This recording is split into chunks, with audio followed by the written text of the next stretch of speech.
ঈশ্বরের ধন্যবাদ। আমরা আমোদ প্রমোদ করব, জগতে তো করছে, আমরা এখানে সদাপ্রভুতেই করব। এই গান করব, ঈশ্বরের বাক্য আলোচনা করব, সব আমোদ সব এখানে করব। করলে আমাদের যে মনের বাঞ্ছা আছে, আমাদের যে চা পাওয়া আছে, সেই ঈশ্বর এখানে প্রতিজ্ঞা করেছে আমি পূর্ণ করব। আমি ঈশ্বরের ধন্যবাদ হোক।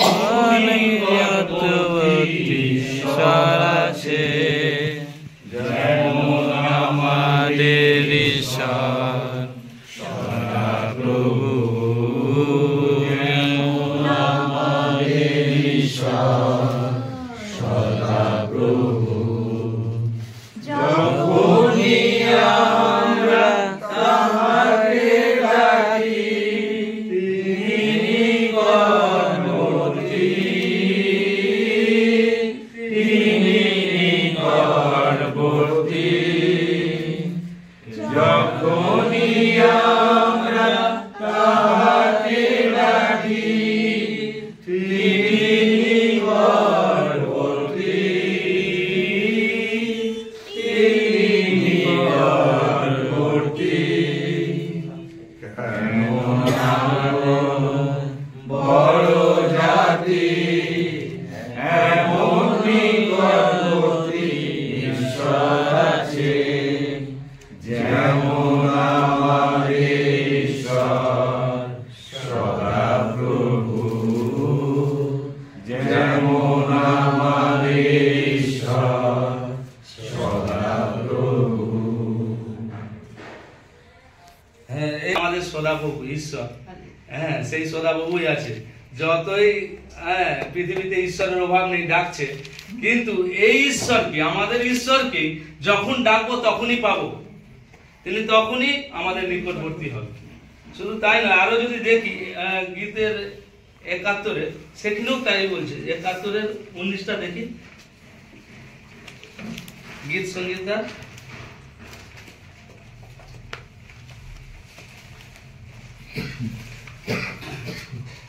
আমি পড়ছি, হে ঈশ্বর, তোমার ধর্মশীলতায় ঊর্ধ্ব পর্যন্ত ব্যক্ত, তুমি মহৎ মহৎ কার্য সাধন করিয়াছ। হে ঈশ্বর, তোমার তুল্য কে? আমিন। এখানেও তাই বলছে, হে ঈশ্বর, তোমার মতো কে আছে, কে মন আছে।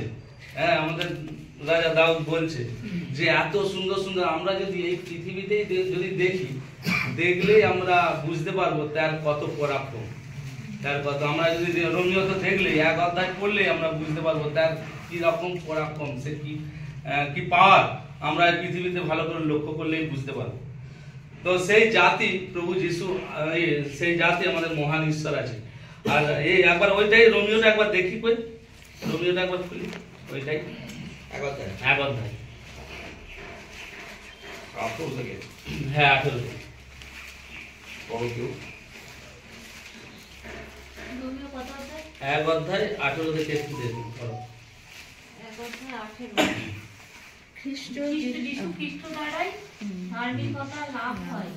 এইটা একটু এখানে বলছে তুমি ধার্মিক, আমরা সবাই ধার্মিক হতে চাই, আর অনেক ধার্মিক লোক আছে নিজেই ধার্মিক বলে।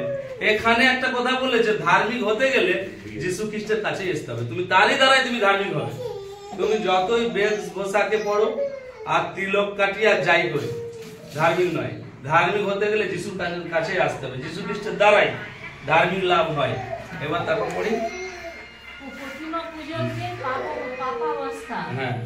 কারণ ঈশ্বরের ক্রোধ স্বর্গ হইতে সেই মনুষ্যদের সমস্ত ভক্তিহীনতা ও অধার্মিকতার উপরে প্রকাশিত হইতেছে, যাহারা অধার্মিকতায় সত্যের প্রতিরোধ করে। হ্যাঁ, এইটা বুঝতে পারলাম। এইটা আবার পড়ো ভালো করে। কারণ ঈশ্বরের ক্রোধ স্বর্গ হইতে সেই মনুষ্যদের সমস্ত ভক্তিহীনতা, মানে একটু ভালো করে বুঝো। কারণ ঈশ্বরের ক্রোধ, ঈশ্বরের রাগ, ঈশ্বর রেগে যাচ্ছে, তার ক্রোধ এসেছে কোথা থেকে? স্বর্গ হইতে। স্বর্গ থেকে কার কাছে ঈশ্বরের ক্রোধ এসেছে? মানুষের কাছে। মানুষের কাছে এসেছে। কোন মানুষের কাছে? যাদের মধ্যে ভক্তি নেই, ভক্তিহীনতা, যাদের মধ্যে ভক্তি নেই তাদের কাছে এসেছে। এবং তারপর অধার্মিকতায়, যারা অধার্মিকতায় চলছে, ঈশ্বরের বাধ্য নয়, অবাধ্য হয়ে চলছে, অধার্মিকতায় চলছে, তাদের উপরে আর যাহারা অধার্মিকতার সত্যের প্রতিরোধ করে। হ্যাঁ, এবার বলছে প্রকাশিত হয়েছে, তাদের কাছে প্রকাশ পাচ্ছে।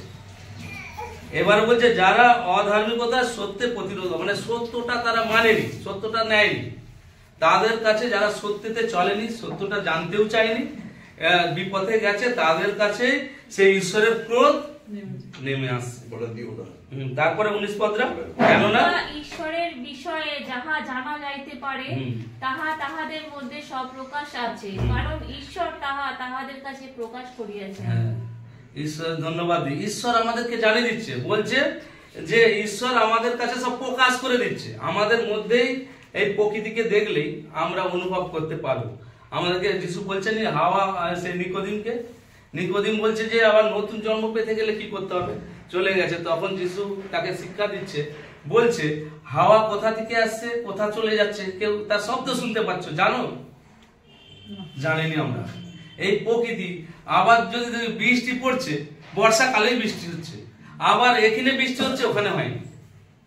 আবার দেখি বজ্রাঘাত পড়ছে কোথা দিকে, সেখানে কিছু জায়গা পুড়ে ছাই হয়ে যাচ্ছে, তাকে দেখতেও পাইনি। আবার মেঘে মেঘে ঘর্ষণ করলে মেঘ ডাকছে, কি করে হচ্ছে? এগুলো নানা রকম, আরো নানা রকম, কিভাবে যে প্রকৃতিকে দেখলে আমরা অনুভব করতে পারবো ঈশ্বর বলে একজন আছে। তারপর ফলত তাহার অদৃশ্য গুণ, অর্থাৎ তাহার অনন্ত পরাক্রম ও ঈশ্বরত্ব জগতের সৃষ্টিকাল অবধি তাহার বিবিধ কার্যে বোধগম্য হইয়া দৃষ্ট হইতেছে, এই জন্য তাহাদের উত্তর দিবার পথ নাই। ঈশ্বরের ধন্যবাদ দিই। এখানে আমাদেরকে ঈশ্বর জানিয়েছে এখানে যে ঈশ্বরের যে পাওয়ার অনেক এমন আছে, দেখতে পাচ্ছি, অনেক জিনিস আছে দেখতেই পাইনি, ঈশ্বরের পরাক্রম দেখতে পাইনি, কিন্তু ঈশ্বরের পরাক্রম আমাদের মধ্যে আছে, স্বপ্রকাশ আছে, অদৃশ্য এবং দৃশ্য সবই গুণ তার কাছে আছে। কিন্তু আমরা, আমাদের জ্ঞানীগুণী ব্যক্তিরাও তারা উপলব্ধি করে। এই যে আঙ্কেল বলছিল যে নীল আর্মস্ট্রং যে চাঁদে গেছিল, সে খ্রিস্টান, তার মা বাবা থেকে তারা খ্রিস্টান, সে কিন্তু বিশ্বাস করেনি যিশুকে খ্রিস্টান আমি নয়, আমি হচ্ছে ঈশ্বর, নিজেকে ঈশ্বর বলে দাবি করে। তিনি বৈজ্ঞানিক, বিরাট, তিনি অ্যাডভোকেটেড, তিনি চাঁদে গেছিল প্রথম। তো চাঁদে গিয়ে সেখানে, এবার চাঁদে গিয়ে চাঁদের কোয়ালিটি দেখে বলছে এসব কে করেছে, এই তো মানুষের কর্তৃত্ব নয়, এখানে এমন কেন, এখানে এত সুন্দর, এখানে। তখন ওখানে গিয়ে তার মা বলেছিল, তার মায়ের কথা মনে ভেবেছে যে ঈশ্বর বলে একজন আছে, তো তিনি স্বীকার করেছে। সেই ঈশ্বরের পরাক্রম, এই দৃশ্য অদৃশ্য সব কিছুর মধ্যেই আমরা সেই পরাক্রম দেখতে পাই, তখন সে বিশ্বাস করেছিল। তারপরে কারণ ঈশ্বরকে জ্ঞাত হইয়াও তাহারা তাহাকে ঈশ্বর বলিয়া তাহার গৌরব করে নাই, ধন্যবাদও করে নাই, কিন্তু আপনাদের তর্ক বিতর্কে অসার হইয়া পড়িয়াছে এবং তাহাদের অবোধ হৃদয় অন্ধকার হইয়া গিয়াছে। ঈশ্বর এখানে বলছে আমরা অবোধ হৃদয়, আমাদেরকে অন্ধকার করে দিচ্ছে। এখানে আমরা ঈশ্বরকে জেনেও আমরা ঈশ্বরকে স্বীকার করিনি, কিন্তু আমরা ঈশ্বর ধন্যবাদ দিই, আমাদেরকে ঈশ্বর সেই জায়গা থেকে বের করে নিয়ে এসছে, বের করে আলাদা করে নিয়ে এসছে। এবং তারা নিজেরাই জ্ঞানবান বলে নিজেরাই মূর্খ, তারা বেশি জ্ঞানী, তিনি দেখাতে যাচ্ছে আমরা জ্ঞানী, কিন্তু ঈশ্বর মানে তাদেরকে মূর্খ করেছে। কিন্তু আবার যদি করিন্থীয়তে দেখি, সেখানে আবার বলছে মূর্খকেই আমি মনোনীত করেছি, মূর্খই আমার চাই, জ্ঞানবান নয়। আমরা যেন মূর্খই হতে চাই, যেন আমরা তার প্রীতির পাত্র হতে চাই। তারপরে ওইটা পড়ি, আপনাদিগকে বিজ্ঞ বলিয়া তাহারা মূর্খ হইয়াছে, এবং ক্ষয়নীয় মনুষ্যের ও পক্ষীর ও চতুষ্পদের ও সরীসৃপের মূর্তি বিশিষ্ট প্রতিকৃতির সহিত অক্ষয় ঈশ্বরের গৌরব পরিবর্তন করিয়াছে। এই কারণ ঈশ্বর তাহাদিগকে আপন আপন হৃদয়ে নানা অভিলাষে এমন অসুচিতায় সমর্পণ করিলেন যে তাহাদের দেহ তাহাদিগতে অনাদৃত হইতেছে, কারণ তাহারা মিথ্যার সহিত ঈশ্বরের সত্য পরিবর্তন করিয়াছে এবং সৃষ্ট বস্তুর পূজা ও আরাধনা করিয়াছে, সেই সৃষ্টিকর্তার নয়, যিনি যুগে যুগে ধন্য। আমেন। এখানে বলছে যে এই কারণের জন্য আমাদেরকে আরো যে মন্দতায় চলছে, মন্দতায় চলে যায়। আমরা যদি প্রকাশিত বাক্যই দেখি, বলছে যে অধর্মচরণ সে আরো অধর্ম করুক, আর যে ধার্মিক সে আরো ধার্মিক হবে।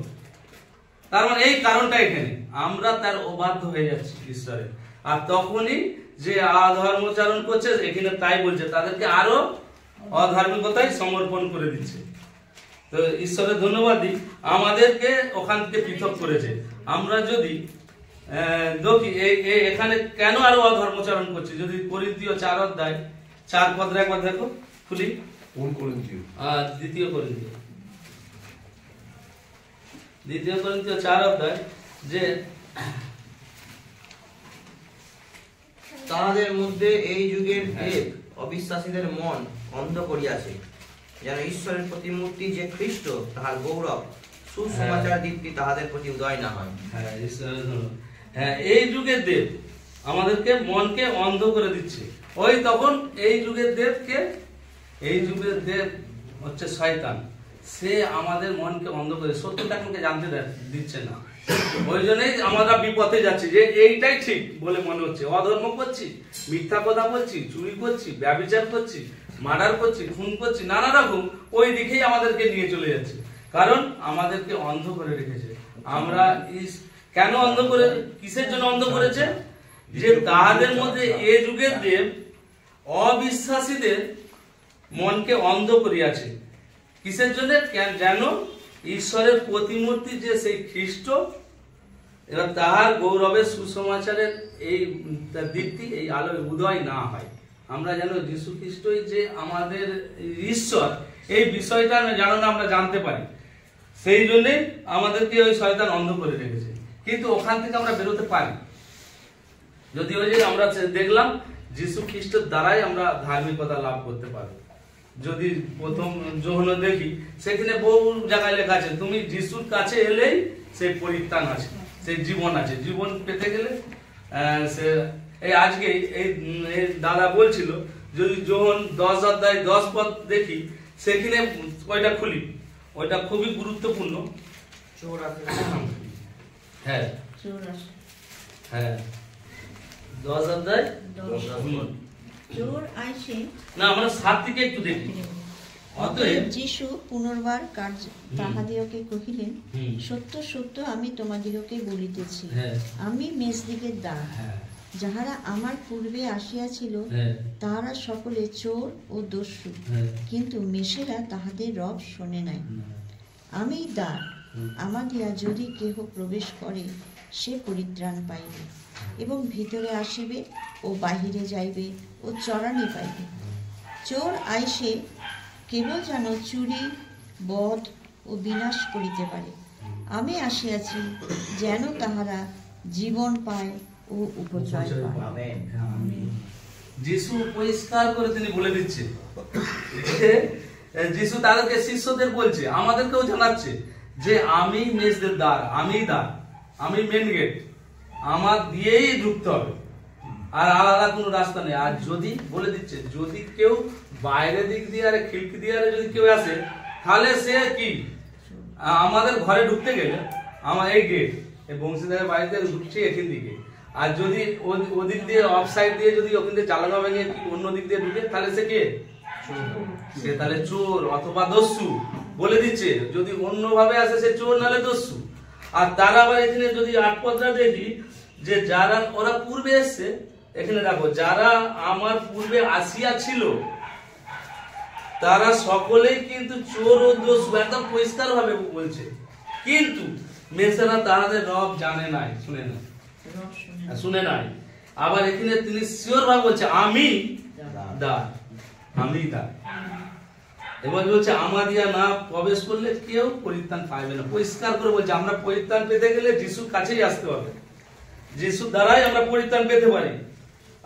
আবার আর তারপরে এবার আরো কি তারপর পরিত্রাণ এবং ভিতরে আসবে এবং বাইরে যাবে বা চোরানি। আমরা যখনই এখান থেকে আমাকে যখন বংশীটা এলাও করছে এখানে বাড়িতে, আমরা গেট দিয়ে ঢুকতেও পারি আবার বেরোতে পারি। আমার মনে হলো একটু বাইরে যাব, বাইরে যেতে পারি, এখান থেকেই যাতায়াত করবো গেট দিয়ে। তোমরা এই যে যিশু বলছে তোমরাই আমি মেষদের দ্বার, তোমাদের যখন এলাও করে দেবো তোমরা যাবে এই সর্বোপরি তোমরা থাকবে, যাবে। এবারে বলছে কেবল আরো ভয়ানক ভাবে 10 পত্রে যেটা আরেকবার পড়ি চোর আসে কেবল চুরি হ্যাঁ। বধ ও বিনাশ করিতে হ্যাঁ। পারে। আমি আসিয়াছি যেন তাহারা জীবন পায় ও উপচয় পায়। এখানে পরিষ্কার বলে চোর কি জন্য আসবে দিদিকে? চোর কি করতে আসে? সে চুরি করতে আসবে। সেটা না পেলে কি করবে? ধরো আমি যে জিনিসটা চুরি করতেছি, তখন তাকে বিনাশ করবে, নাহলে বধ করবে, যায় না যায় তাকে করবেই, চোরের কাজ।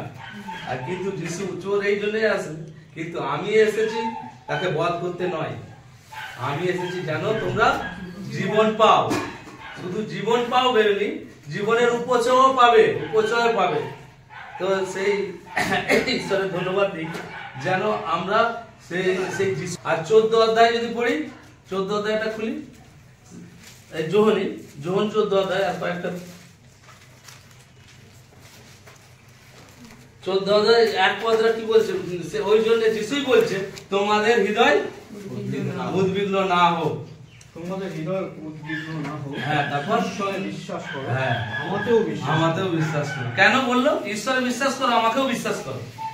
তার মানে আমরা যদি আরো দেখি, সেখানে বলছে ঈশ্বর আর আমি এক, বাবা ছেলে এক। ওই জন্য বলছে যে তুমি ঈশ্বরে বিশ্বাস করো, আমাকেও বিশ্বাস করো। তারপরে কি বলছে? আমার পিতার বাটিতে অনেক বাসস্থান আছে, যদি না থাকিত তোমাদেরকে বলিতাম, কেননা আমি তোমাদের জন্য স্থান প্রস্তুত করিতে যাইতেছি।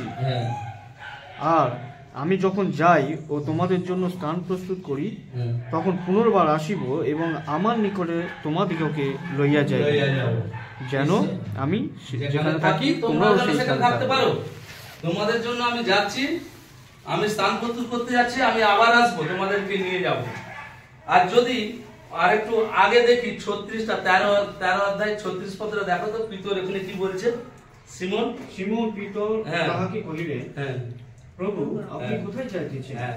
যিশু উত্তর করিলেন, হ্যাঁ। আমি যেখানে যাইতেছি সেখানে তুমি এখন আমার পশ্চাৎ যাইতে পারো না, কিন্তু পরে যাইতে পারিবে।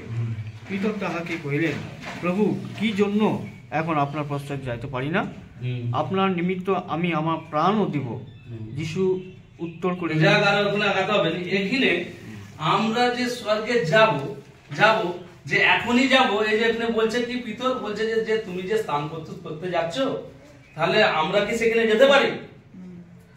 বলে না, এখন তুমি যেতে পারো না, যাবে, তোমার জন্য রেডি করছি, আমি যখন পুনর্বার আসবো তখন তোমাদেরকে নিয়ে যাবো। সেখানে ঠিক একই ভাবে পিতরের মতো আর থমাও ঠিক একই কথা বলছে। যদি পাতা উল্টিয়ে ঠিক এখানে দেখি, এখানে ওই 4 পদরা দেখো, 5 পদরা, এখানে থমাও তাকে বললেন, তখন যিশু বলছে কি, একটা পড়িয়া করে ফেলি, কত বলো ওই 4 পদ থেকে, না 4 থেকে পড়ো। আর আমি 15 অধ্যায়, হ্যাঁ, না এটা 14 অধ্যায় 4 পদ। আর আমি যেখানে যাইতেছি তোমরা তাহার পথ জানো। থোমা তাহাকে বলিলেন, প্রভু আপনি কোথায় যাইতেছেন তা আমরা জানি না, পথ কিসে জানিব? যিশু তাহাকে বলিলেন, আমি পথ ও সত্য ও জীবন, আমাদিয়া না আসিলে কেহ পিতার নিকটে আইসে না। Hallelujah, hallelujah. ঈশ্বর এখানে যিশু বলে দিচ্ছে, থোমাও তাই জিজ্ঞেস করছে তুমি কোথায় যাচ্ছ? যিশু বলছে আমি তোমাদের জন্য স্থান প্রস্তুত করতে যাচ্ছি, আমি আবার আসবো।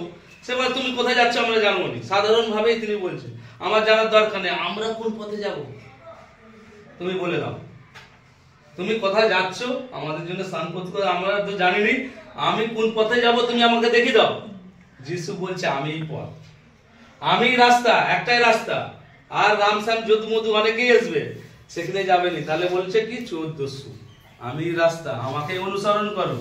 আর আমাকে অনুসরণ করলেই কি বলছে, আমি পথ আর সত্য, বলছে সত্য আমি, হ্যাঁ, আর আদার সত্য কোথাও পাবেনি, সত্য আমি, আর জীবনও আমার কাছেই আছে। আমাকে অনুসরণ করলে তুমি জীবন পাবে, আমি পথ সত্য জীবন।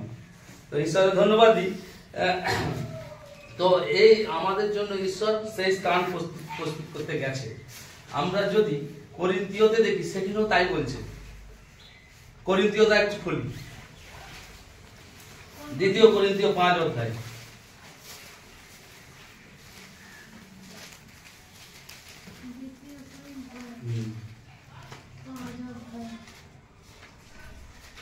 কত? 2 করিন্থীয় 5 অধ্যায়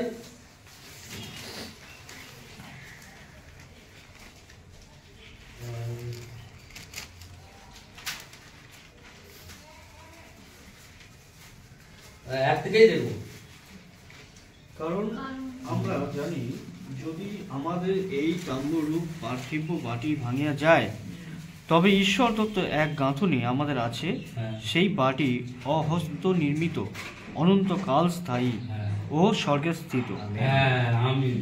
এখানে বলছে সেই আমাদের যদি এখানে ভেঙেই যায়, আমাদের একটা গাঁথুনি সব জায়গা আছে, অহিস্ত, মানে কেউ বানায়নি। হ্যাঁ, আবার এখানে বলছে সেই তাবু মানে ভেঙে গেলে সে ঈশ্বর তত্ত্ব এক গাঁথুনি, ঈশ্বর থেকে একটা পাওয়া গাঁথুনি আছে। বলছে সেই বাটি অহস্ত নির্মিত, এখানে আবার বলছে অনন্তকাল স্থায়ী, সেই মানে সেটা অনন্তকালের জন্য। এবং কোথা থাকবে অনন্তকাল? হ্যাঁ, স্বর্গে স্থিত, স্বর্গে আছে। হ্যাঁ, তো আমাদের এই স্বর্গেতে আমাদের এই যিশু ব্যবস্থা করে রেখেছে। এবারে স্বর্গে তো ব্যবস্থা করে রেখেছে, হ্যাঁ, আমরাই ভাবি যে এখন কবে স্বর্গ আসবে, কবে এখন কি হবে আমাদের। হ্যাঁ, এখন তো একটু ভালো মন্দ, এখন একটু যে খাওয়া পড়া সব না ঠিক থাকলে কি করে হবে। কিন্তু যিশু বলছে যখন 15 অধ্যায় দেখি, যোহনে স্বর্গে যাব প্রমিস করেছে, স্বর্গে যাব, কিন্তু আমার এখানে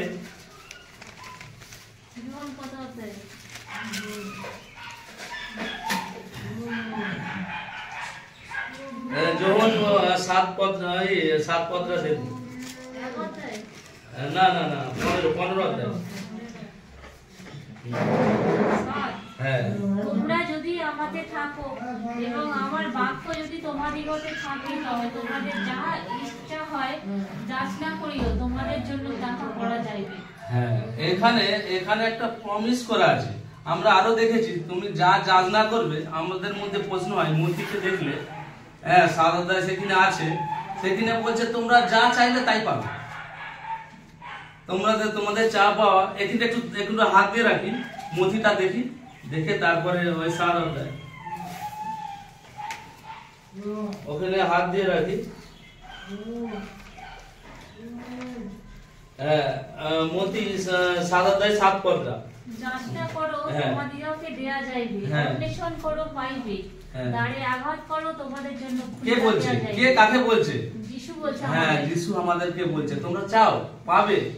যদি আবার শুধু বলছে অন্বেষণ করলে তুমি পাবে, আর যদি আঘাত করো তোমার জন্য গেট খুলে দেবো, গেটে ঠপ ঠপ করে মারো, গেট খুলে দেবো। আর বলছে এখানে পুরো প্রতিজ্ঞা করেছে, প্রমিস করেছে, যে খুঁজে সে পায়, যে যাচনা করে তাকে দেওয়া হবে, একদম কনফার্ম। এবারে আমরা প্রার্থনা করি কিন্তু পাইনি, অনেক সময় প্রার্থনা করছি কেন এটা হয়নি। হ্যাঁ, আমরাই বলি যে এত প্রার্থনা করলাম হয়নি কেন। আর এখানে তো আমরা যদি আরো দেখি, বলে তোমরা প্রচুর ফলে ফলবান হবে, তাহলে ফল আসছে কেন? তখনই ওই 15 অধ্যায় ওই 7 পদটা তোমাকে ফলো করতে হবে, যে এই প্রমিসটা আমাকে লক্ষ্য করতে হবে। এবার সেইটা পড়ি, সেই 15 অধ্যায় 7 পদ। তোমরা যদি আমাতে থাকো এবং আমার বাক্য যদি তোমাদিগতে থাকে, তবে তোমাদের যাহা ইচ্ছা হয় যাচনা করিও, তোমাদের তাহাই দেয়া যাবে, তাহা করা যাবে। ঈশ্বরের ধন্যবাদ দিই। আমাদের কষ্ট করে এই বাক্য আমাদের থাকতে হবে। তোমরা বলছে তোমরা আমাতে থাকো, আর যিশুতে থাকবো কি করে? যিশু বলছে কি, আমরা যখন 1 অধ্যায় 1 পদেই বলছে আমি বাক্য। হ্যাঁ, আমি বাক্য। আর এখানে আদিতে বাক্য ছিল, এবং বাক্য ঈশ্বরের কাছে ছিলেন, এবং সেই বাক্যই আবার 14তে দেখলে বলে সেই বাক্যই মানুষের মূর্তি মানুষ। তাহলে বাক্যই যিশু, ঈশ্বর। এখানে বলছে তোমরা যদি আমাতে থাকো, এই বাক্যে থাকি, এবং আমার বাক্য যদি, আবার বলে দিচ্ছে কনফার্ম ভাবে, আমার বাক্য যদি তোমাতে থাকে, তাহলে তোমরা যা ইচ্ছা করবে তাই পাবে। আবার এমনও কথা বলেছে যে সমুদ্র যদি আমরা যদি পাহাড়কে বলি সরে যাবে, সরে যাবে। তো এই বাক্য থাকতে হবে। আর যদি 5 পদরা দেখি একটু, ওই 15 অধ্যায় 5 পদরা। আমি দ্রাক্ষালতা, তোমরা শাখা, যে আমাতে থাকে এবং যাহাতে আমি থাকি, সেই ব্যক্তি প্রচুর ফলে ফলবান হয়। কেননা আমার ভিন্ন তোমরা কিছুই করতে পারবে না। মানে এখানে আবার বলে দিচ্ছে আমি ভিন্ন, তুমি কিছু পারবে না। সেখানে আবার দাক্ষালতা গাছ দিয়ে একটু আমাদের উপমা দিয়ে আমাদেরকে শিক্ষা দিচ্ছে, যাতে আরো আমরা বুঝতে পারি। বলছে আমি দাক্ষালতা মানে আমি গাছ, তোমরা শাখা পোশাখা। কিন্তু আমরা যদি আরো গভীরে ঢুকি, ফল প্রচুর ফল মানে ফল হয় কোথা থেকে হয়? গাছ থেকে। গাছ থেকে না শাখা পোশাখাই থেকে? হ্যাঁ, শাখা পোশাখা। মেন গাছ দাঁড়িয়ে থাকে, তার দিকে শাখা পোশাখা বেরিয়ে যায়, সেখানেই ফল হয়। ওই জন্য বলছে তোমরা শাখা পোশাখা যদি এই আমার মধ্যে থাকে, কাণ্ডেতে যদি তোমরা লিখতে থাকো, তাহলে তোমরা শাখা পোশাখা হবে, তখন তোমরা প্রচুর ফলবানে ফল হবে। আর তখন তুমি যা চাইবে তাই পাবে। তখন যা চাইবে তাই পাবে। আর বলছে আবার এখানে বলে দিচ্ছে আমি ভিন্ন তোমরা কিছুই করতে পারবে না, তুমি আমাকেই বিশ্বাস করো, আমার উপরে নির্ভর করো, আমাকেই চাও আর আমাতে থাকো। ঈশ্বরের ধন্যবাদ দিই, আমরা যেন সেই যিশুতেই আমরা যেন থাকতে পারি। আর আমরা যদি আরো দেখি প্রথম জন, সেখানেও পরিষ্কার ভাবে বলছে। প্রথম জন একবার খুলি 5 অধ্যায়, সেইখানে বলছে 5 অধ্যায় 11 পদটা দেখি। আর সাক্ষ্য এই যে ঈশ্বর আমাদেরকে অনন্ত জীবন দিয়েছেন এবং এখানে সেই এখানে জীবন তাহার পুত্রে আছে। এখানে সাক্ষ্য দিচ্ছে, আমাদের মধ্যে যেন সাক্ষ্য থাকে। এখানে যোহন বলছে আমরা যদি ওইটা প্রথমেই দেখি, না ওইটা পড়ার আগে যোহন 1 অধ্যায় 1 পদ আগে দেখি। শুধু যোহন? হ্যাঁ, ওই না, যেটা প্রথম যোহন যেটা পড়ছিল ওই 1 অধ্যায় 1 পদ। হ্যাঁ, যাহা আদি হইতে ছিল, যাহা আমরা শুনিয়াছি, যাহা স্বচক্ষে দেখিয়াছি, যাহা নিরীক্ষণ করিয়াছি এবং স্বহস্তে স্পর্শ করিয়াছি, জীবনের সেই বাক্যের বিষয় লিখিতেছি। হ্যাঁ, এটা বুঝতে পেরেছো? এখানে বলছে, এখানে যোহন বলছে যে যাহা আদি হইতে ছিল, যা যোহন বলছে যেটা আদি থেকে ছিল, এবং যাহা আমরা শুনেছি, আমরাও কিন্তু শুনছি। এবার তার আগে যোহন শুনেছি এবং যাহা স্বচক্ষে দেখেছি, যা যা আমার চোখের সামনে আমাদের ঘটেছে দেখেছি, এবং যাহা নিরীক্ষণ করিয়াছি। নিরীক্ষণ মানে আমরা আরো খুঁটিনাটি দেখেছি, মানে আরো পর্যবেক্ষণ, এটা কি ঠিক? সত্যি কি যিশু জলের উপর দিয়ে হেঁটে গেছে, সমুদ্রের উপর দিয়ে? এটা ঠিক আমাদের চোখে না? এটা প্রথমে তো ভূত ভেবেছিল না কি? আবার বলছে সত্যি কি জন্ম থেকে অন্ধকে হাত দিচ্ছে, চোখ ভালো হয়ে যাচ্ছে? এগুলো সব নিরীক্ষণ করছে। বলছে বলছে উঠে পড়ছে, সত্যি কি? এগুলো বলছে, এগুলো নিরীক্ষণ করেছে ওরা। তারপরে এবং বলছে এবং স্বহস্তে স্পর্শ করিয়াছি, মানে তারা শুধু নিরীক্ষণ করেছে তা নয়, যাকে জন্ম থেকে অন্ধ খঞ্জকে যখন যাকে করছে তার সামনে দেখছে এবং তারা খুঁটিনাটি বিষয় বুঝতে পেরেছে। এবং বলছে যে সেই বলছে করিয়াছি জীবনের সেই বাক্যের বিষয়ে লিখিতেছে। সেই জীবন যাওয়ার রাস্তা, জীবন কোথা গেলে যাব, সেই জীবনের বাক্যের বিষয় আমি লিখছি, যোহন বলছে। এবার কি লিখছে, এবার কি বলছে? আর সেই জীবন প্রকাশিত হইলেন এবং আমরা দেখিয়াছি ও সাক্ষ্য দিতেছি, এবং যিনি পিতার কাছে ছিলেন ও আমাদের কাছে প্রকাশিত হইলেন, সেই অনন্ত জীবন স্বরূপে সংবাদ তোমাদিগকে দিচ্ছি। কি সংবাদ দিচ্ছে? আমরা যাহা দেখিয়াছি ও শুনিয়াছি তাহার সংবাদ তোমাদিগকেও দিতেছি, যেন আমাদের সহিত তোমাদেরও সহভাগিতা হয়। না, ওইটা ওখানে যাচ্ছি 2 পদে। বলছে যে আর সেই জীবন প্রকাশিত হইলেন এবং আমরা দেখিয়াছি ও সাক্ষ্য দিচ্ছি। পুরো ডিটেলস লিখছে, সাক্ষ্য দিচ্ছি কি এবং যিনি পিতার কাছে ছিলেন। এখানে পরিষ্কার করে বলছে যিশু পিতার কাছে ছিল, সে তার কথা বলছি, পিতার কাছে ছিলেন ও আমাদের কাছে প্রকাশিত হইলেন। পিতার কাছে ছিলেন এবং আমাদের কাছে প্রকাশিত হইলেন। তারপরে আমাদের কাছে প্রকাশিত হইলেন এবং সেই অনন্ত জীবন স্বরূপ, সেই যে অনন্ত জীবন স্বরূপ, সেই সংবাদ তোমাদেরকে দিচ্ছি, তোমাদেরকে জানাচ্ছি। সেই জীবনের সংবাদ তোমাদেরকে জানাচ্ছি, যখন বলছি। হ্যাঁ, আমাদেরকেও পাতা উল্টি 5 অধ্যায় ওই 11 পদ দেবো। আর সেই সাক্ষ্য এই যে এখানে বলছে, ধীরে ধীরে এখানে যে বলছে এখানে সাক্ষ্য দিচ্ছে, এখানে এখানে বলছে এবার সেই সাক্ষ্য যেটা আগে পড়লাম, সেই সাক্ষ্য এই যে ঈশ্বর আমাদিগকে অনন্ত জীবন দিয়েছেন। হালেলুয়া, আমিন। দিয়ে দিয়েছে, আমরা পাবো পাবো পাবো পাবো নয়, দিয়ে দিয়েছে, অনন্ত জীবন দিয়ে দিয়েছে এবং দিয়ে তো দিয়েছে। এবার কার কাছে গেলে পাবো? ধরো আমি দাদার বাড়িতে কাজে গেছি, কাজে গেলে কি কাজ করলে কি আমি পয়সা পাবো? আমার কাজের বেতন আমাদের যেটা ইনকাম করে যাতে আমাদের রোজ দিবে। এবারে এখানে বলছে যে সেই জীবন ঈশ্বর দিয়ে দিয়েছে, আমাদেরকে দিয়ে দিয়েছে। জীবন বলছে কোথা আছে? সেই জীবন তাহার পুত্রে আছে। হালেলুয়া। এবারে আমি এর কাছে পয়সা আনতে গেছি, উনি অ্যাডভান্স আগে দিয়েছে, তোমাকে টাকা দিয়ে দিয়েছি, পে করা হয়ে গেছে, কিন্তু আমার ছেলের কাছে আছে, তুমি ছেলের কাছে নিয়ে যাও। আমি যদি 1000 বার যাই, কই গো বাবু আমি কাজ করেছি, টাকাটা দাও না, টাকাটা, তো একই কথাই বলবে, ছেলের কাছে আছে, তুমি সে তার কাছ থেকে নিয়ে যাও। সেই একই রকম ভাবে ঈশ্বর জীবন দিয়ে দিয়েছে আমাদেরকে, জীবনটা পুত্রের কাছে আছে, যিশুর কাছে আছে।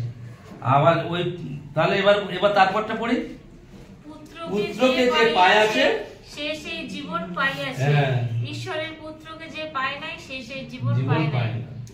হ্যাঁ, আমিন। পুত্রকে যে পেয়েছে সে সেই জীবন পেয়ে গেছে। আর জীবনের জন্য আকাঙ্ক্ষা করতে হবে, পুত্রকে পেয়ে গেছি, আর পুত্রকে পেলে কি করতে হবে? এখানে থাকতে হবে। যিশু বলেছে আমাতে যদি থাকো আমি তাতে থাকবো। আবার বলছে আমি দাক্ষালতা, তোমরা শাখা, তুমি আমার মধ্যে থাকো, তাহলে সেই জীবন তোমার তো দিয়ে দেওয়া হয়ে গেছে।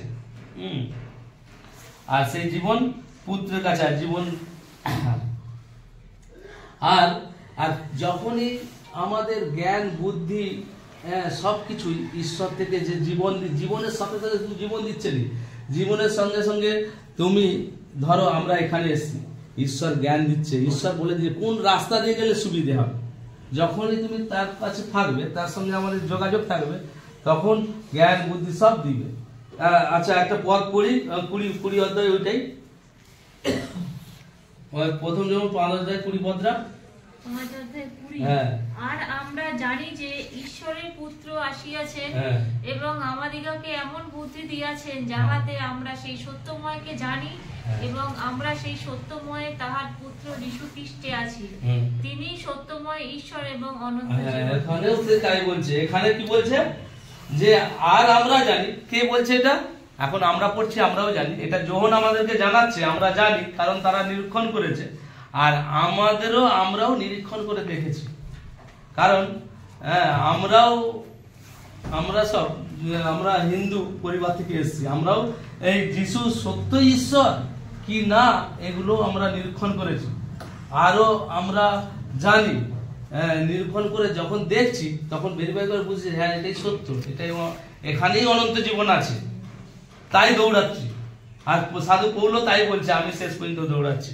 তো যাই হোক, এখানে বলছে যে সেই আর আমরা জানি যে ঈশ্বরের পুত্র আসিয়াছেন এবং আমাদিগকে এমন বুদ্ধি দিয়েছেন যাতে আমরা সেই সত্যময়কে জানতে পারি। হালেলুয়া। সেই সত্যময়কে কেউ জানতে পারেনি, ওই জন্য সেই মিথ্যাতেই সে চলে আসে, সেইটাই তাদের ঠিক মনে হচ্ছে। আর আমাদেরকে ঈশ্বর স্পেশাল একটা বুদ্ধি দিয়ে দিয়েছে যে আমরা যেন সেই সত্যময় ঈশ্বর, সেই সত্য ঈশ্বর সেটা যেন জানতে পারি। এবার আমাদেরকে দিয়েছে এবং বলছে এবং আমরা সেই সত্যময়ে আছি, তাই তো আমরা এখানে বসে আছি।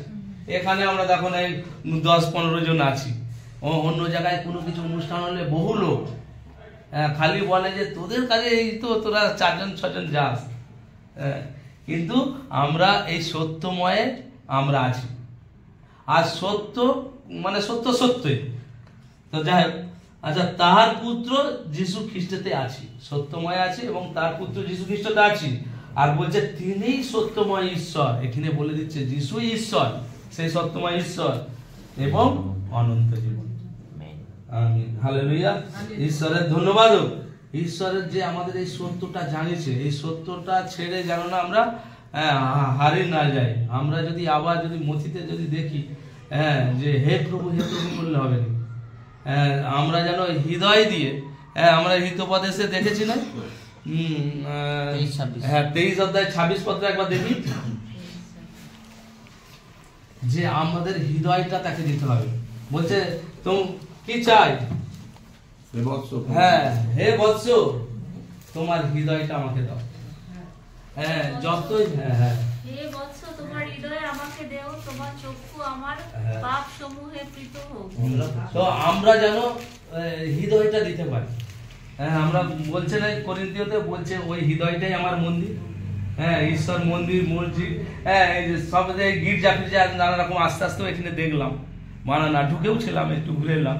বলছে যে আমি তোমার মন্দিরে থাকি, তোমার ওই হৃদয় মন্দিরটাই আমি আমার জন্য বানিয়েছি, ওখানেই আমি থাকি, কিন্তু ওই মন্দিরেই আমি থাকবো, ওই হৃদয়টা তুমি আমাকে দিয়ে দাও। আর যদি না দাও তখন একটা দেখি গান করবো, 2 বংশাবলীটা। তোমরা যতদিন সদা প্রভুর সঙ্গে থাকো, তোমরা যতদিন সদা প্রভুর সঙ্গে থাকো, ততদিন তিনিও তোমাদের সঙ্গে আছেন, ততদিন তিনিও তোমাদের সঙ্গে আছেন। তোমরা যতদিন সদা প্রভুর সঙ্গে থাকো, আর যদি তোমরা তাহার অন্বেষণ করো, আর যদি তোমরা তাহার অন্বেষণ করো, তবে তিনি তোমাদিগকে, তবে তিনি তোমাদিগকে তাহার উদ্দেশ পাইতে দেবেন। তোমরা যতদিন সদা প্রভুর সঙ্গে থাকো, কিন্তু যদি তাহাকে ত্যাগ করো, কিন্তু যদি তাহাকে ত্যাগ করো, তবে তিনি তোমাদিগকে, তবে তিনি তোমাদিগকে ত্যাগ করিবেন। তোমরা যতদিন সদা প্রভুর সঙ্গে থাকো,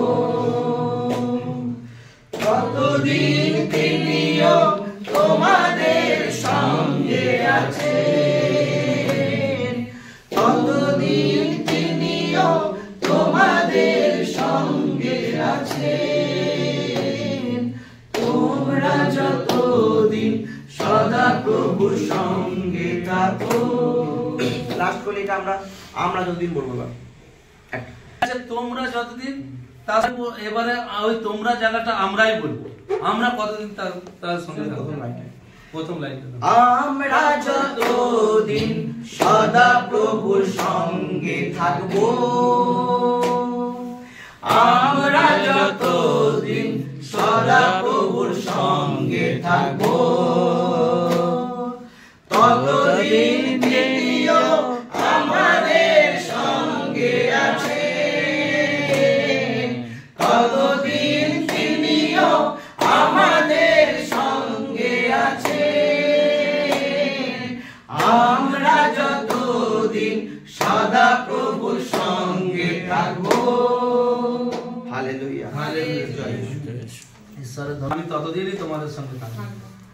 আর যদি এখানে শুধু তাই নয়, আমরা অনেকে ঈশ্বরকে খুঁজে পাইনি নয়, ঈশ্বরকে খোঁজার জন্য তো যত লোক মন্দির মসজিদ হতাশ সব যাচ্ছি, কোন তীর্থস্থান যাচ্ছি, ভালো ভোজন করছি, ওখানে এত টাকা ডোনেট করে মন্দির করে দিচ্ছি, শুধু ঈশ্বরকে খুঁজছি যাতে আমি সঠিক জায়গায় যাই, আমি সঠিক জায়গায় আমি যেতে পারি, সেই স্বর্গরাজ্যে।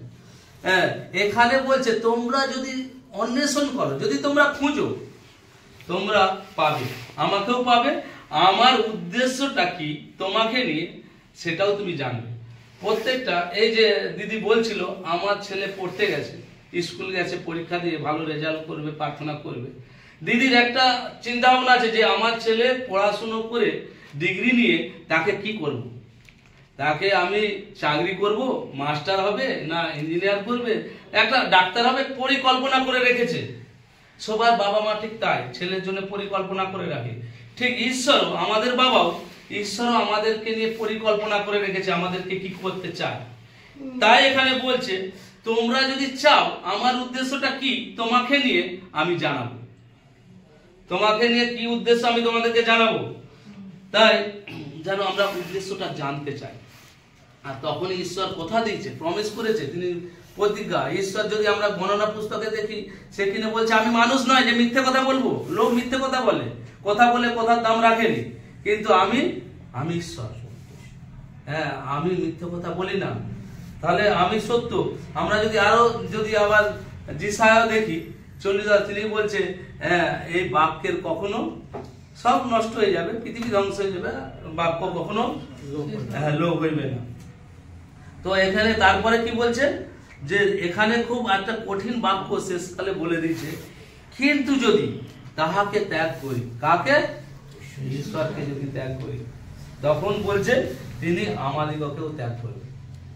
পরিষ্কার, যতই আমরা যদি আমরা করি, তার অবাধ্য হই, আর এই বাক্যেতে যদি না থাকি, তাহলে তিনিও ত্যাগ করবেন।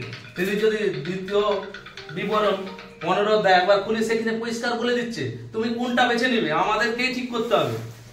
যে আমরা খালি বলি তো ঈশ্বর, সে এখন যিশুকে বিশ্বাস করেছি, যিশু যদি নিয়ে যাব। ধরো আমাদের এই প্রোগ্রামে আরো অনেকেই আসার কথা ছিল, হ্যাঁ আসতে পারেনি, অনেকের মধ্যে বক্তব্য আছে, আমরাই বলি যে আমরা ঈশ্বরকে বিশ্বাস করি, ঈশ্বর যদি নিয়ে যাব। হ্যাঁ, তো একটা পদ দেখি, দ্বিতীয় বিবরণ দেখি, দ্বিতীয় বিবরণ 15 অধ্যায়, সেখানে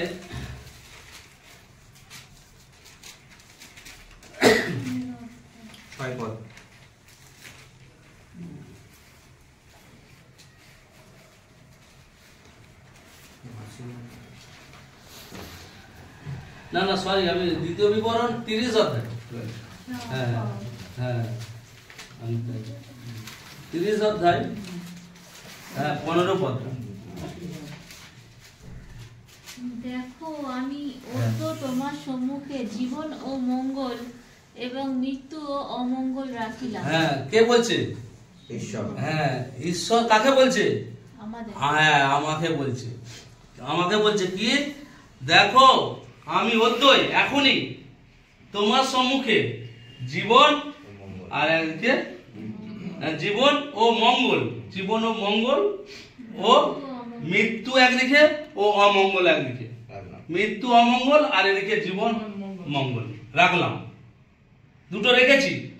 এবারে কি বলছে, এবার দেখো, ফলত আমি অদ্য তোমাকে এই আজ্ঞা দিতেছি যে তোমার ঈশ্বর সদাপ্রভুকে প্রেম করিতে, তাহার পথে চলিতে এবং তাহার আজ্ঞা, তাহার বিধি ও তাহার শাসন পালন করিতে হইবে। বলছে দুটো জিনিস রেখেছে 2 জায়গায়। এবারে বলছে যে ঈশ্বর তার নিয়ম, ঈশ্বর যে তার বাক্যের বাধ্য হওয়া, এখানে পরিষ্কার বলছে তার আজ্ঞা পালন করা, হ্যাঁ, এবং সদাপ্রভুকে প্রেম করতে হবে, প্রথম স্থান দিতে হবে, প্রেম করতে হবে, তার আজ্ঞা শাসন করা তাকে পালন করতে হবে। করলে তুমি, তারপরে করলে তুমি করিতে হইবে, হ্যাঁ করতে হবে, তুমি বাঁচিবে ও বৃদ্ধি পাইবে। হ্যাঁ, যদি করতে হবে আর যদি করিলে তাহলে তোমরা বাঁচবে এবং বৃদ্ধি পাবে। এখানে আর তখনই, আর তারপরে পড়ি, এবং যে দেশ অধিকার করিতে যাইতেছ সেই দেশে তোমার ঈশ্বর সদাপ্রভু তোমাকে আশীর্বাদ করিবে। হ্যাঁ, হালেলুয়া। এখন এখানে যে যার জায়গায় আছে সেই দেশেই তুমি বৃদ্ধি পাবে, সব কিছু আশীর্বাদ তুমি পাবে। লোক বলবে এই কিছু করেনি, আর কেন এত কিছু হচ্ছে, লোক বলবে এত আশীর্বাদ পাবো যদি এই বাক্যেতে আমরা স্থির থেকে চলি। আর তখনই, আর আচ্ছা, তারপর 17 পদরা, যদি কিন্তু যদি তোমার হৃদয় পরামুখ হয় ও তুমি কথা না শুনিয়া ভ্রষ্ট হইয়া অন্য দেবগণের কাছে প্রণিপাত করো ও তাহাদের সেবা করো, তবে আমি তোমাদিগকে জ্ঞাত করিতেছি তোমরা একেবারে বিনষ্ট হইবে। তোমরা অধিকারার্থে যে দেশে প্রবেশ করিতে জর্দন পার হইয়া যাইতেছ, সেই দেশে তোমাদের জীবনকাল দীর্ঘ হইবে না। তো এখানে বলছে আমাদের যদি আমরা তার বাক্যের বাধ্য হই, তার বাক্য মতো চলি এবং ঈশ্বরকে প্রেম করি, তাহলে তুমি বাঁচবে, সর্বাংশে তোমরা বাঁচবে। আর না যদি কিন্তু যদি তার বাক্যের অবাধ্য হয়, তাহলে বলছে তুমি যে দেশে যা যা আমি প্রতিজ্ঞা করেছি সেটা ফেল। তখনই ওই 2 বংশবাণী 15 অধ্যায় 2 পদে, কিন্তু যদি তাকে ত্যাগ করি তিনিও ত্যাগ করবে, এখানে পরিষ্কার বলছে। আর দুদিকে রেখেছে। আবার 19 থেকে বলো 19, আমি অদ্য তোমাদের বিরুদ্ধে আকাশমণ্ডল ও পৃথিবীকে সাক্ষী করিয়া বলিতেছি যে আমি তোমার সম্মুখে জীবন ও মৃত্যু, আশীর্বাদ ও শাপ রাখিলাম। অতএব জীবন মনোনীত করো, যেন তুমি সবংশে বাঁচিতে পারো।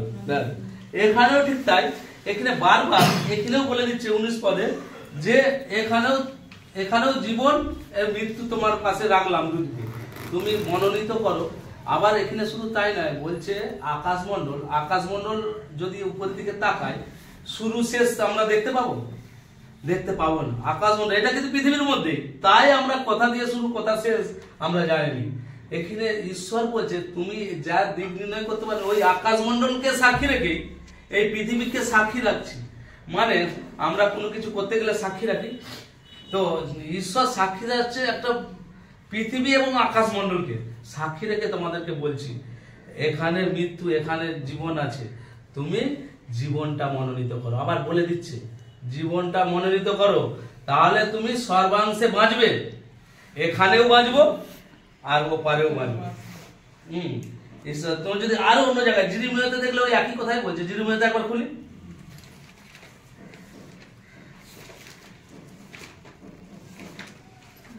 জিরোমিও 21,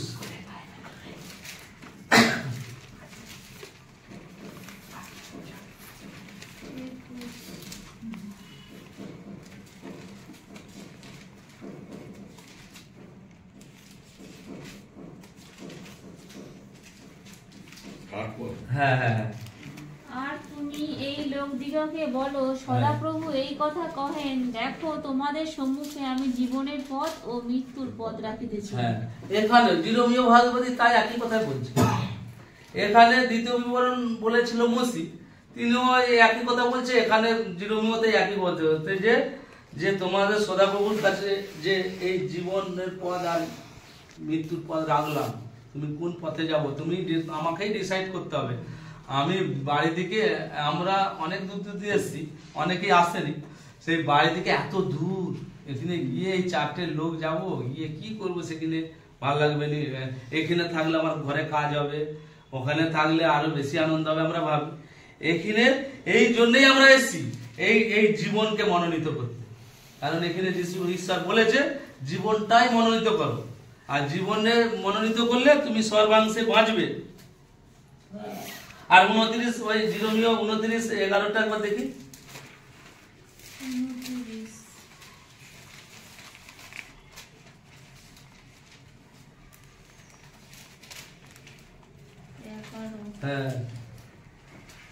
কেননা সদাপ্রভু বলেন, আমি তোমাদের পক্ষে যে সকল সংকল্প করিতেছি তাহা আমি জানি, সে সকল মঙ্গলের সংকল্প, অমঙ্গলের নয়, তোমাদিগকে শেষ ফল ও আশা সিদ্ধি দিবার সংকল্প। ঈশ্বর সব জানে, আমাদের যা কিছু হচ্ছে, বাবা সব সময় ছেলের ভালো চাই, কখনোই ছেলের খারাপ চাইনি। তো আমাদের সর্বস্ব পিতাও আমাদের ভালো চাই, তাই সব সময় বারবার বলছে তুমি এই জীবনটা মনোনীত করো। আর সুন্দরভাবে সব দিক থেকে বলছে যদি জীবনটা মনোনীত করো তুমি বাঁচবে, আর পরিত্রাণ পাবে, জীবন পাবো। যিশুর কাছে যাও, ঈশ্বর বলে দিই যিশুর কাছে যাও। আবার যিশু বলছে তুমি আমাতে থাকো, তুমি সব পাবে। তো আমরা যেন সেই যিশুর উপরে নির্ভর করি। আচ্ছা, আর একটা পদ দেখে নি, 11 অধ্যায় দ্বিতীয় বিবরণ 11 অধ্যায় 26টা, দ্বিতীয় বিবরণ 11 অধ্যায় 26। দেখো, অদ্য আমি তোমাদের সম্মুখে আশীর্বাদ ও অভিশাপ হ্যাঁ, রাখিলাম। এখানেও দ্বিতীয় বিবরণ এখানেও তাই কথা বলছে। তো আমরা যেন এইগুলোকে ফলো করি, আমরা যেন জীবনটাই সম্মিলিত করি। হ্যাঁ, কারণ দুটো ঈশ্বর রেখে দিয়েছে, আমাদেরকে ডিসাইড করতে কোনটা খাবো। হ্যাঁ, আমরা সব অনেকেই আমরা বলি যে আদম হওয়ার কারণে তো যখন পৃথিবীতে পা পেলো, ফলটা খাওয়া নিয়ে, কেন ফলটা খাওয়ালো, ফলের গাছটা কেন রাখলো, না রাখলে ঠিক ছিল, তাহলে তো আর পাপই করতাম নি। আর কেনই বা বাধা দিল নি যখন ফলটা খেতে গেল, তখন তো ঈশ্বর কি তাকে একটু ঠেলে দিলে, হাতটা সরিয়ে দিলেই হয়ে যেত? নানা রকম প্রশ্ন আছে। কিন্তু ঈশ্বর বলছে এখানেও ফল আছে, এটাও ফল আছে। এখানে এটা আছে কি, ওই ফল গাছটার নাম কি? সৎসৎ হ্যাঁ জ্ঞান, সৎসৎ জ্ঞানদায়ক, মানে জ্ঞান হবে। আর একটা পাশেই আছে কিন্তু ওই জীবন বৃক্ষর ফলও আছে পাশে। কিন্তু এই দুটো ফলই রেখেছি, এবারে তোমাকে এই ফলটা খেতে বারণ করে দিয়েছে ঈশ্বর। বলছে এই ফলটা খেলে মরবেই মরবে, এটা খাওনি। তুমি এগুলো সব খেতে পারো, এই জীবন বৃক্ষ খেতে পারো আর যা কিছু খেতে পারো, কিন্তু সেখানে প্রলোভনটা দেখালো এইটাই খাও, এই ফলটাই খাও, এইটাই চোখ খুলে যাবে, এইটাই হ্যান হবে ত্যান হবে। আমরা কি চোখ অন্ধ ছিলাম? ঈশ্বর যখন বানিয়েছিল আমাদেরকে, আমরা তখনও দেখতে পেতাম। কিন্তু সে এইভাবে আমাদের মধ্যে এইভাবেই প্রলোভন আসবে যে তোমার চোখ খুলে যাবে খেলে। সে বলে তাহলে খাই। তো যাই হোক, আমরা যেন এইরকম প্রলোভন আমাদের আসবে, আমরা সেই প্রলোভনের শিকার না হই। আর তখনই আমরা ওই প্রলোভন থেকে জয়লাভ করতে পারবো, তখন যিশুর উপর নির্ভর করবো। যদি যোহনে দেখি, একবার দেখে নি 16 অধ্যায়, হ্যাঁ শুধু যোহন 16 অধ্যায় 33 পদে। হ্যাঁ,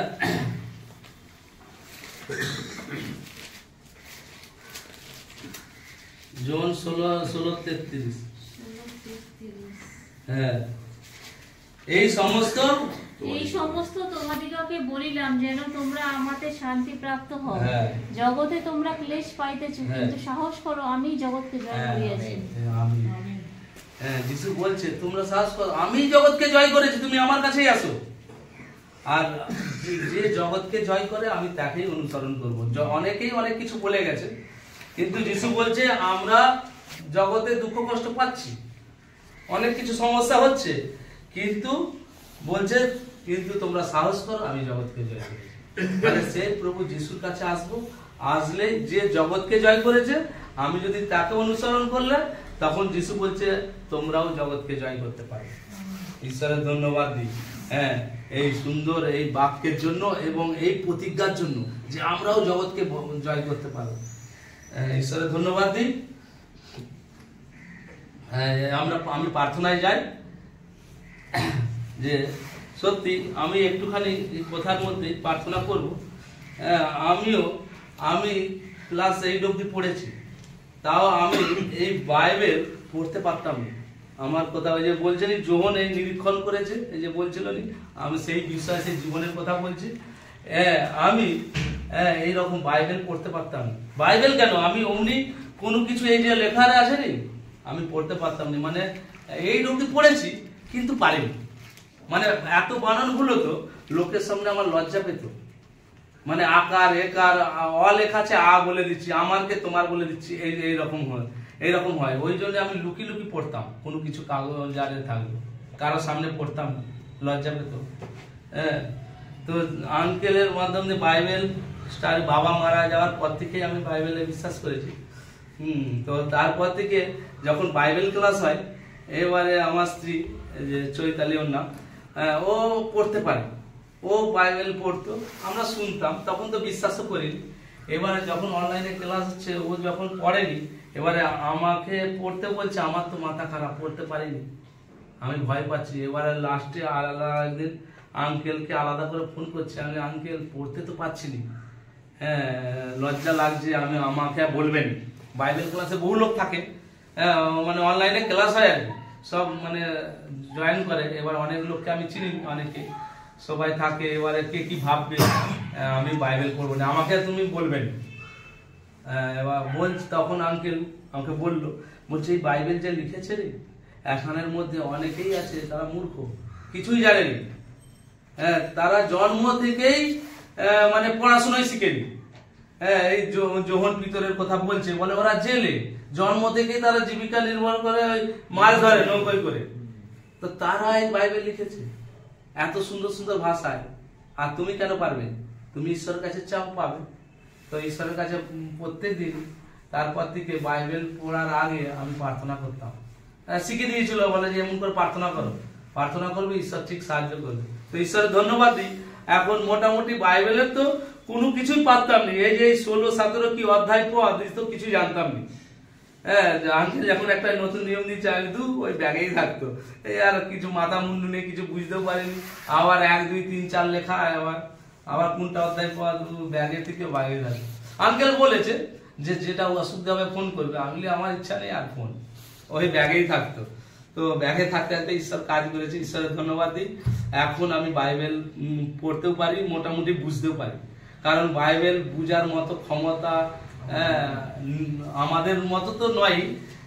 তো আঙ্কেলের কাছে, আঙ্কেলের আরো সাক্ষ্য আছে, একজন মানে শিক্ষক, টিচার, তিনি তিনির কাছে একটা কোথাও থেকে বাইবেল পেয়েছে, বাইবেল পড়ে বুঝতে পারে। তো এই রকমই বাইবেলের নিগূঢ় তত্ত্ব বুঝার মতো ক্ষমতা আমাদের নেই, তিনি পারেনি, আর আমরা তো কিন্তু ঈশ্বর আমাদেরকে জানিয়েছে। তো প্রার্থনা করবেন আমার জন্য, যেন আমরা যেন এই পথে ধরে থাকতে পারি। কারণ শয়তান খুব চতুর, আমাদেরকে বিচলিত করে দেয়। হ্যাঁ, অনেকেই আমাদের মধ্যে অনেকেই আছে বিশ্বাস করেছি, আবার বিশ্বাসে ভ্রান্ত হয়ে যায়, ভ্রান্ত হয়ে পড়ে যায়, আবার পেছিয়ে যায়। তো ঈশ্বর যেন ধরে থাকুক, আর আমরাও যেন ধরে থাকি। ঈশ্বরের ধন্যবাদ দিই। ঠিক আছে, প্রার্থনায় যাই। হে পবিত্র পবিত্র স্বর্গের বাহিনীগণের সদা প্রভু, তোমায় ধন্যবাদ দিই, তোমার গৌরব করি, তুমি মহান প্রভু। আমি এই তোমার কথা বলার যোগ্য নয় প্রভু, কিন্তু তুমি আমাকে যোগ্য করেছো, করিন্থীয়তে তাই তুমি বলেছো যে আমি তোমরা মূর্খ, তোমাকে মনোনীত করেছি। ধন্যবাদ দিই প্রভু, দুহাত দিয়ে প্রভু, তুমি আমার মতো মূর্খকে তুমি মনোনীত করেছো এবং তোমার বাক্য বলার সুযোগ করে দিয়েছো প্রভু গো। আমরা যেন শেষ পর্যন্ত তোমাকে ধরে রাখতে পারি। তুমি আমাদেরকে সেই মতোই, সেই জ্ঞান বুদ্ধিতে আমাদেরকে আরো তৈরি করো। কারণ শয়তান চতুর, সে আমাদেরকে বিচলিত করে দেয় আর তোমার থেকে আলাদা করে দেয়। কিন্তু তুমি 41 অধ্যায়ে বলেছো যে আমি ধার্মিকতার হাত দিয়ে তোমার ডান হাত ধরে থাকবো। তাই প্রভু তুমি আমাদেরকে প্রত্যেকটা বিশ্বাসী ভাই বোনকে তুমি ধরে রেখো, যেন শয়তান বিচলিত করতে না পারে প্রভু। আর তুমি যে এখন যে শিক্ষা দিলে প্রভু, যে আমরা জীবনটাই মনোনীত হতে চাই, তুমি যে জীবনের পথ দেখিছো সেই জীবনেই মনোনীত হতে চাই। তুমি সাহায্য করো যেন এই জীবনের রাস্তায় যেতে পারি, আর এই বাক্যে যেন বাধ্য হয়ে চলতে পারি, আর এই বাক্যতে যেন স্থির থাকি। তুমি আমাদেরকে সেই মানসিকতা, সেই জ্ঞান, সেই বুদ্ধি আমাদেরকে দাও।